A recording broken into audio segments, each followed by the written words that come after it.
Anybody said that money can't buy you happiness is one broke ass son of a bitch. Because again, I've said this a million times. I've never seen anybody crying on a jet ski.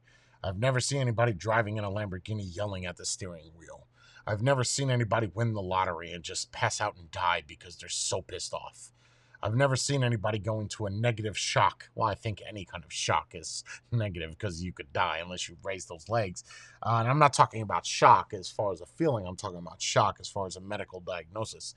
But you just don't see that, right? When you pay your bills, you're happy. When you're sad because you can't pay your bills, what fixes that problem?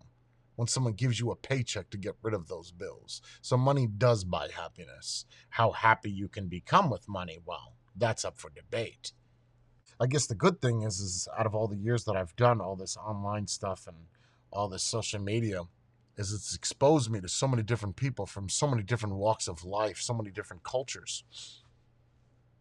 And it's taken me a long time to accept a lot of these people, but the way that they are. And I could truly say that I found friends over the internet. Friends. Someone you would die for.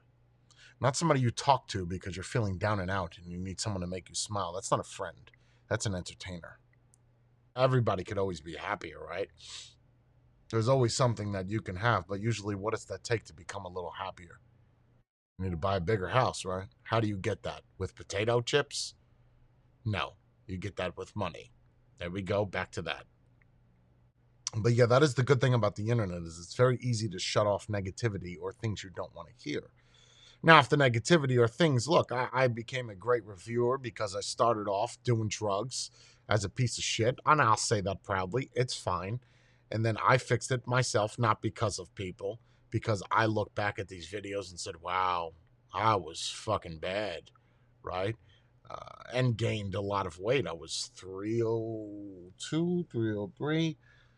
Yeah, roughly around there. Just tipping the scales at 300 and not happy with how nothing fit anymore.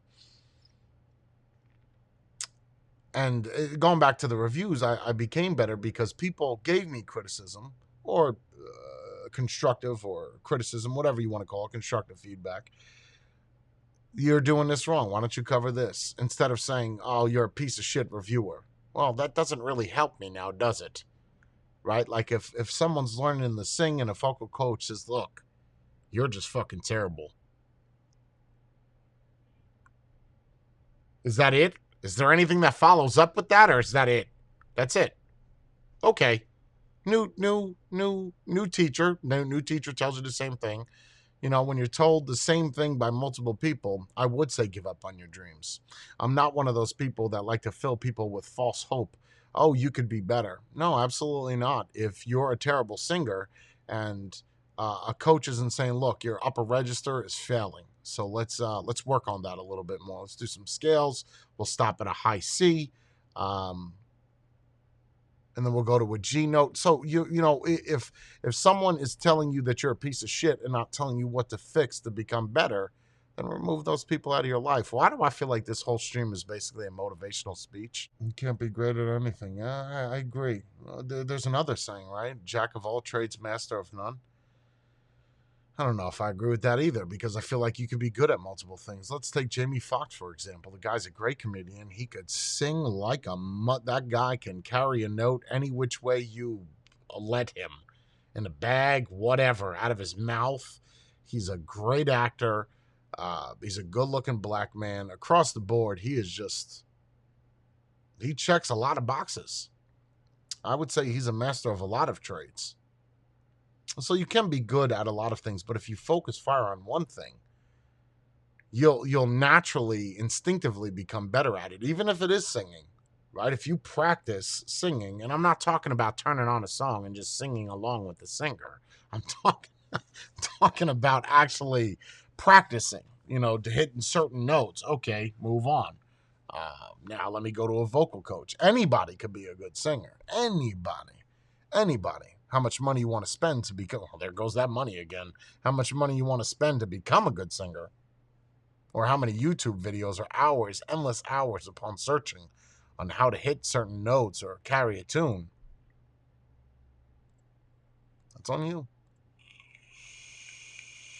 And again, on the same token, if you just want to sit on your ass all day and get fat and just watch YouTube videos and that makes you happy, hey, it's your life, man. I'm not going to tell you you're wrong or right, but if you ask my opinion as to what you could be doing to be better, I'd give you my opinion. You may not like it, but I'd give it to you because you asked. But don't get upset when you hear my opinion because you asked for it. It's like the same thing with the military. You guys don't ever hear me talk about it, but there was a person that pulled up my DD-214, which was no big deal, made a video about it on an undisclosed name. You know what's bad is when someone tries to expose you and they won't expose themselves as to who they are trying to expose you. But all he did was just confirm everything that I said. And then the video is, I don't know, gone or whatever. But I never use it to get an advantage of anything. But very rarely will you hear about my military career. You always have somebody that's sitting on a sideline that either hates you because they're not you or they hate you because they're envious of you. To find someone that can appreciate you for who you are, it's a rare find, especially on the internet.